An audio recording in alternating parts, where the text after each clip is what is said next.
What's good? It's Woog. Please like the video, subscribe to the channel if you are into the fight talk.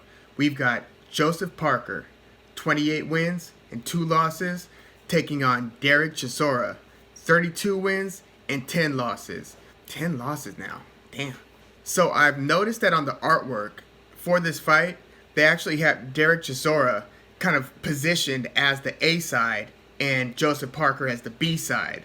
And I was kind of wondering why, because it's Joseph Parker who, according to Ring TV, Ring Magazine, probably one of the biggest authorities in like boxing rankings, like credible rankings, not sanctioning body rankings where they almost totally fail to acknowledge like these guys but have these guys in their rankings. No, Ring Magazine at least tries to take a holistic look and survey the entire landscape. And Ring Magazine has Joseph Parker ranked as the number 5 heavyweight in boxing. Derek Chisora is nowhere to be found in the top 10. And it's Joseph Parker who won the WBO title in a vacant title fight versus Andy Ruiz, giving Andy Ruiz his first loss of his career. So credentials-wise, ranking-wise, the highest peak you've achieved wise, Joseph Parker should be the A side of this fight. It's interesting that he's not. Now, Parker and Chisora were actually supposed to fight a little less than 2 years ago. And this was supposed to take place, I believe, on the Regis Prograis versus Josh Taylor undercard. And Joseph Parker had to pull out of the fight due to like a spider bite that got like badly infected. And he was out of the ring for a few months because of that. So here we are, a pandemic later, and we're finally getting Joseph Parker versus Derek Chisora. Now, Chisora has been a major title contender, and this was way back. I'm talking 2012 versus Vitali Klitschko. That's not Vladimir Klitschko. Vitali Klitschko was the long-time reigning WBC champ, whereas Vladimir usually held like a combination of the WBA, the IBF, the WBO. Basically, the reason why Vladimir Klitschko was never the undisputed heavyweight champion owning all 4 belts is because big brother Vitali often held the WBC. Now, Chisora caught Vitali Klitschko towards the end of his career. This was one of Klitschko's final fights, and Chisora gave a pretty spirited effort. It was a rough fight. I mean, almost every Derek Chisora fight you see will be a rough one. He's kind of the bull in the china shop type. He does keep his head low. He keeps his chin tucked, which is why he doesn't get knocked out more often. So, you know, for all the steamrolling he tries to do and all the forward advancement, he is, you know, minding his P's and Q's and keeping his hands up and his chin low. So it allows him to get into the pocket without getting blasted out of it. But that was Derek Chisora's one crack at a major title. He's fought for some of the lesser belts, some of the like European heavyweight title, like a WBC silver belt that he lost via late knockout to Dylan White. This was in 2018. So you heard Chisora's record. It was like 32-10. Now, he's one of those win a couple fights and then lose against somebody who's kind of elite, then beat another couple guys. Sometimes pretty decent fighters. He does have wins over Carlos Takam against Arthur Szpilka. You know, some of these kind of, you know, win some, lose some fighters. Derek Chisora is one of the better win some, lose some type of fighters. And he's an excellent litmus test in the heavyweight division if you really want to see how well you're going to fare. For instance, Derek Chisora's last fight was a close, not controversial, but a close competitive decision loss versus Oleksandr Usyk, the guy who owned all 4 belts down at Cruiserweight, who then is cutting his teeth up at heavyweight, kind of in the late stage of his career, but he's trying to make this push for heavyweight greatness, having conquered the Cruiserweights. So Usyk's second heavyweight fight was against Derek Chisora. So Chisora's kind of adopted that position in the boxing landscape. By the way, Derek Chisora's first loss was even prior to the Vitali Klitschko fight. So at the time he fought Klitschko for the title, he had only had like 2 losses in his career. His first loss was to Tyson Fury. This was way back in 2011. Fury would later beat him 3 years after that as well in 2014, actually knocking him out in the second fight. This is where Fury was kind of having a little difficulty early. Then he started to kind of move forward and started, you know, kind of getting aggressive in a similar way that he got pretty mean with Deontay Wilder in that last fight. Well, you started seeing some of that way back in 2014 when he he really took it to Derek Chisora and finished him. But the first time Fury fought Chisora, Fury won by decision. This was 2011, and then 2 fights later, for Chisora, he lost to Robert Helenius, who just upset Adam Konachki, the Polish New Yorker. This was just before the pandemic, and Robert Helenius, super tall, like 6'7", 6'8", takes on the surging prospect who PBC is kind of grooming to be, a potential title challenger. At the time, they were thinking maybe Adam Konachki could fight Deontay Wilder for the WBC belt, obviously before Fury took that belt from Wilder. But Robert Helenius upset Adam Konachki in like 2019, maybe the beginning of 2020.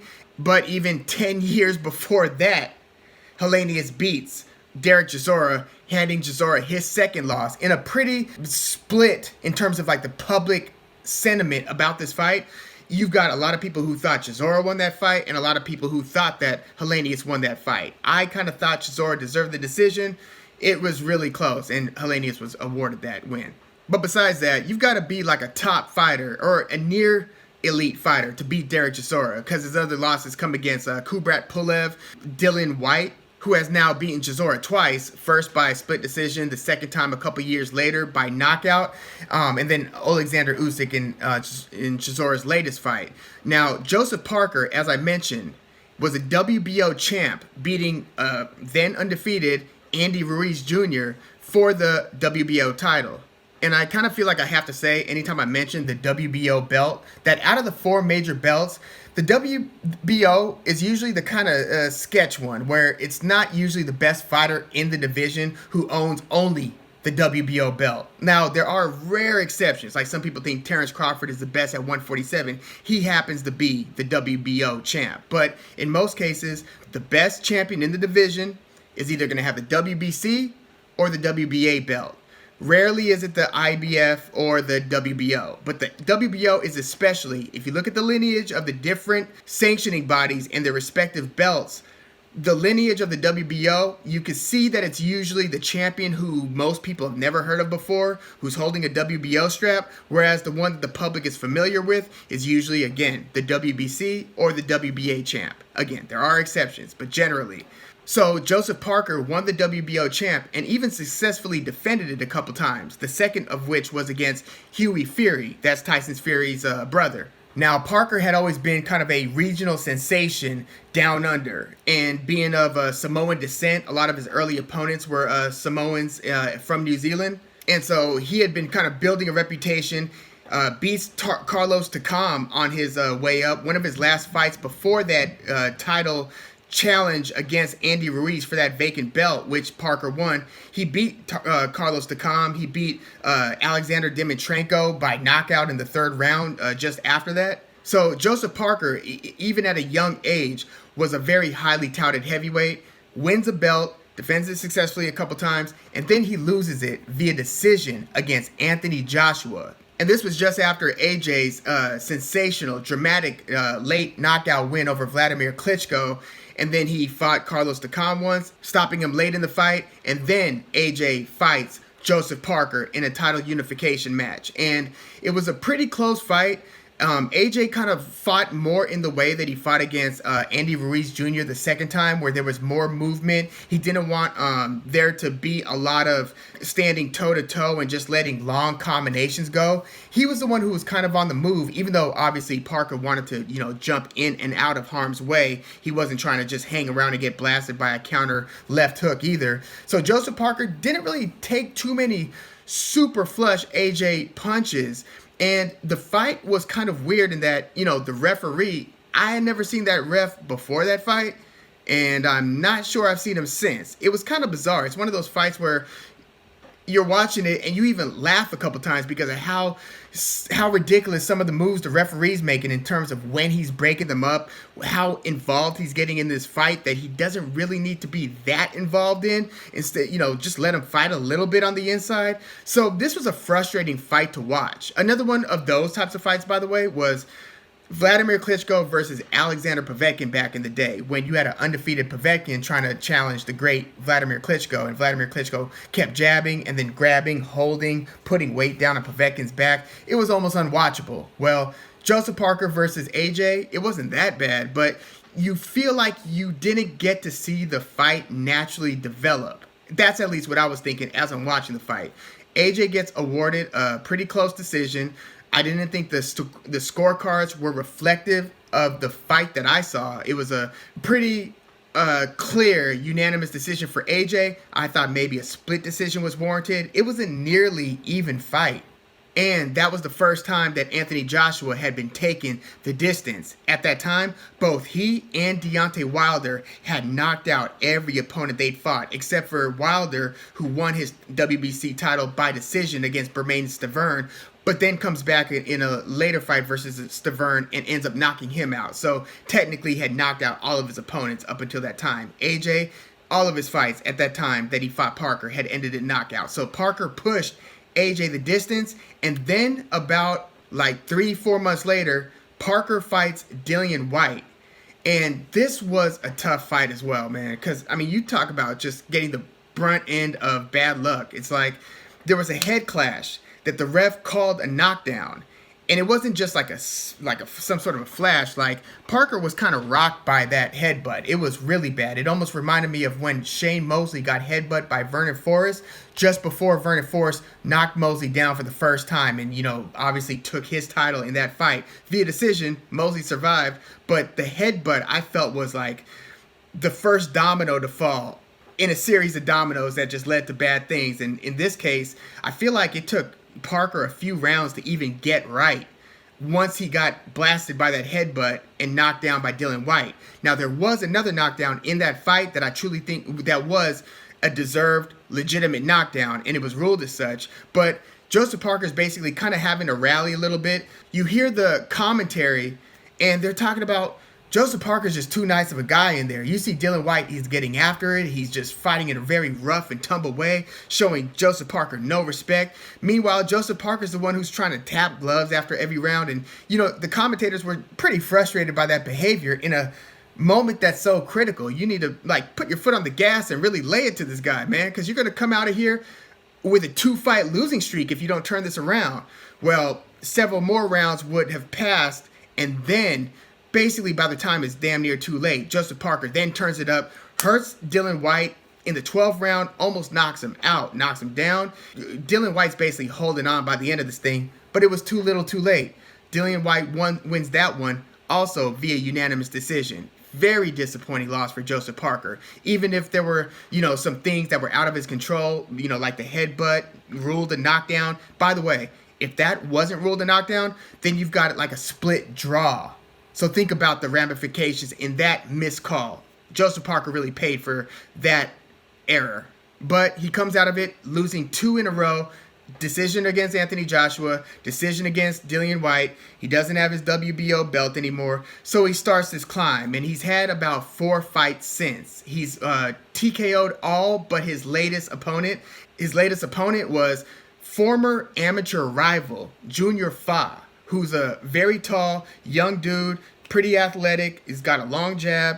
And Joseph Parker fights a very tooth and nail, even fight with Junior Fa, which this fight, by the way, was like Joseph Parker's first fight in New Zealand in a while. I'm talking like over 2 years, and this is a guy who was usually fighting in New Zealand at least like once a year. So it had been a couple years. There was a lot of people in the crowd, which, you know, to us in the West, I'm in Southern California, LA, Long Beach, like, we're looking at this like, whoa, like it's a parallel universe. You got so many people in the stands. Obviously now, like in the States, we've got, you know, people fighting with crowds in Texas and Florida. So we're starting to kind of, you know, get back to life in that regard as well. But a few months ago, when this fight took place in Auckland, New Zealand, seeing Joseph Parker versus Junior Fa and crowds in the stands, that was interesting.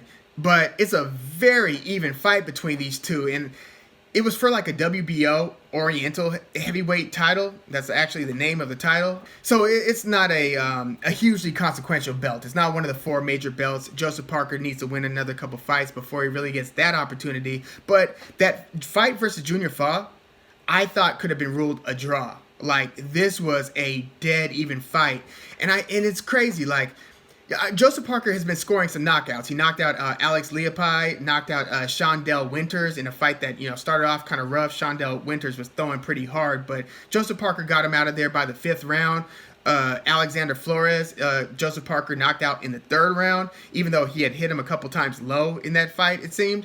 But aside from those, Joseph Parker seems to really fight to the level of his competition, where if you're a guy who's not really pushing the pace against him, he's not going to put his foot on the gas to get you out of there. He'll win the rounds and, get his hand raised. There are exceptions, but he's not the most demonstrative fighter. You don't feel his passion in the ring. I mean, he's a tough dude. He had to weather a lot of storm in that fight against Dillian Whyte, especially after that headbutt. He had to dig deep, and we've seen him dig deep. And he had to dig deep against Junior Fa because of the way Fa was kind of landing early in the fight, and I thought Fa was winning like majority of the early rounds against Parker. So he's got heart. It's just that there's not always enough activity, and it just seems like athletically he's better than his performance always indicates. And you just want to see him get the full result of what his potential should produce. So here we are, Joseph Parker, Derek Chisora, and I really feel like Joseph Parker needs a stoppage here, especially because Oleksandr Usyk is next in line for Anthony Joshua's title, right? So they're trying to make Tyson Fury versus AJ. So much going on with the makings of that fight. It's its own, like, soap opera. You've got, like, Bob Arum questioning whether Eddie Hearn really has his plug to all this, Middle Eastern money in this case, and we're just waiting for that fight to be made. So if that fight is made, Oleksandr Usyk is going to have to wait for his mandatory opportunity. So, again, Usyk fought Chisora. I thought that was a super contested, competitive fight. I've got family members and friends who thought that, watching that, they thought that Chisora should have won that fight. They thought that he won the decision. I feel like most people disagree with that assessment, but it was a competitive fight. It depends on what you're looking for and what you're scoring. Some people see the bull in the china shop that is Chisora as being aggressive, but not always effective, whereas Usyk's got this reputation of just being this. A lot of people have Usyk in their pound for pound top 10. In fact, I think Ring Magazine still has Usyk like towards the bottom of the top 10. No, Ring Magazine has him number 4, and this is probably because of how he just owned the Cruiserweight division. But at heavyweight, he's now fought Chaz Witherspoon and then that close competitive fight versus Derek Chisora. So the jury's still out on how good of a heavyweight Usyk's going to be. What I do know is that if Joseph Parker, after how Derek Chisora performed against Usyk, can come in there and stop Derek Chisora, then this logjam of people outside of Fury Joshua, right? Because they have all the belts. Joshua has 3. Fury has the WBC belt and also the lineal belt, which is the one where you've got to beat the man to be the man. And the lineal title is its own thing. But Fury is the Ring champion, which is handed by that credible publication, Ring. They give it to Fury. But AJ's got 3 of the 4 actual major belts distributed by the sanctioning body. So outside of Fury and AJ, you've got like Deontay Wilder, who we don't know what the hell's happening with his career, right? But then you've got Dillian Whyte, who just so impressively just took a super high risk rematch against Povetkin, who knocked him out in the 4th round, 5th round of their first fight during the pandemic, comes back and just lays it on him, hurts him early, hurts him often, finishes Povetkin. Very impressive win for Dillian Whyte. So you got to think he is in line, whether he's next in line or 2 fights down, that he's going to have a title opportunity in the not too distant future. But then you got the logjam of Luis Ortiz, who's given Deontay Wilder 2 very good fights. Andy Ruiz, Michael Hunter, and Joseph Parker, who are basically just trying to find their... Andy Ruiz is about to fight Chris Arreola, right? So if he looks good, as I expect him to, I expect he should stop Chris Arreola. I've got a preview on that one, but that should advance Andy Ruiz's cause in getting another big opportunity. So Joseph Parker's got to really do more, in my opinion, than to just simply win in a uninspiring fashion against Chisora.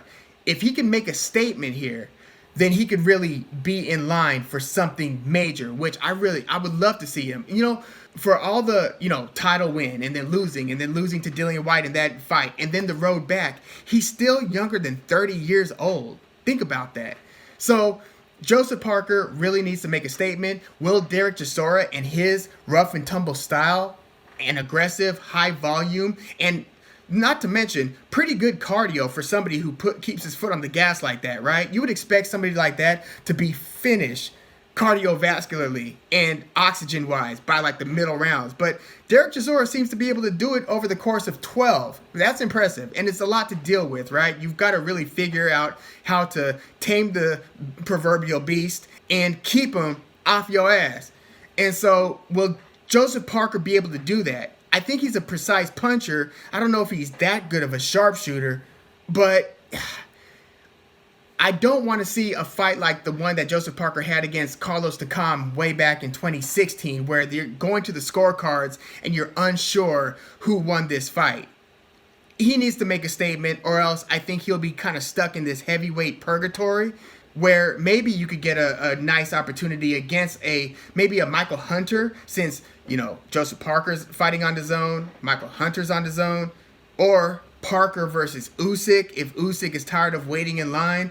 Dillian White, I'm sure, is going to get one of these guys, if not Deontay Wilder or one of those major two guys with the belts. So there's a lot to work out at heavyweight. What I do know is not only does Joseph Parker, I think, need to win this one, but it's got to be a pretty inspiring win if he really wants to maximize what his next potential opportunity is. And do I expect him to do it? I think that he's a precise enough puncher and a durable enough guy to where Derek Chisora is not going to be landing too cleanly throughout the fight. I just expect Joseph Parker to win, but unfortunately, I think he's going to stop short of stopping Derek Chisora. I think Parker's going to win something like 9 rounds to 3, 8 rounds to 4. And it's largely because of his timing. I think he's got better timing on his punches. I think Derek Chisora, once you start seeing him come forward, if you can manage to keep him from basically just landing flush and pressuring you into the ropes where he could then really let his hands go, if you could keep the fight somewhat in the middle of the ring for the most part, then you can start to kind of get a beat on his rhythm. And I think Joseph Parker is good enough to, like, you know, they break him up and then Joseph Parker could shoot, you know, a right hand and just find those opportunities to land the clean, splashing, impressive punches that are going to, you know, tilt the judges in your favor when it comes to scoring the rounds. So, again, I would like to see a nice knockout for the sake of Joseph Parker going forward. Derek Chisora is 37 years old. I don't think he's got another push for a major title opportunity in him, but I think that he could give a lot of these mid-tier top 10, later in the top 10 heavyweights a real run for their money, the same way that he did for Oleksandr Usyk. So, I expect Joseph Parker, unfortunately, to fight basically to the level of his competition again, but to, you know, record the win and to not get the biggest opportunity in his next fight, but definitely a nice high-profile one. Again, I'm just kind of puzzled as to why Derek Chisora is the A-side on this, you know, Matchroom DAZN flyer. Can someone please enlighten me on that one? But yeah, let me know what you think about this fight. Again, I'm going Joseph Parker via decision. I expect Derek Chisora to make it, you know, really rough in their first few rounds. Maybe you come out of the first 4 rounds with something like a 2-2. But I expect as the fight starts to slow down just a little bit, that it becomes tougher to score some of those middle and late rounds for Joseph Parker. Because I do think that whereas Derek Chisora is going to keep on coming, I don't think he keeps on coming as effectively, even though he did fight really nice down the stretch against Usyk, didn't he? But I just think that Parker is a more solid, just weight-wise, just size-wise, you know, at heavyweight than Oleksandr Usyk is. And I think that getting hit by Joseph Parker cleanly is different than getting hit by Usyk. So, you know, the fact that Parker does actually hit deceptively hard, even though he doesn't often get the finish against some of the better guys. I mean, nobody's finished Andy Ruiz, right? So, okay, you can't really, you know, knock Parker for that. The Junior fight, you know, they fought, again, 4 times as amateurs, and they split 2-2. So they've always just kind of been very evenly matched. It'd be interesting to see how Junior does going forward as well, by the way. He's still pretty young. But I can see Joseph Parker smacking, Chisora kind of coming in and catching him coming in and then hitting him with a combination where maybe Chisora's hurt and then on his back. Look, again, that would be huge for Parker. I just think it's more likely that we get like an 8-4, 9-3 decision win for Parker. But yeah, let me know what you think about this heavyweight showdown. Please leave your comments in the comments, like the video, subscribe to the channel if you are into the fight talk. They need to get this AJ versus Fury or Fury versus AJ fight made, by the way. But yeah, I'm Woog. Thanks for tuning in.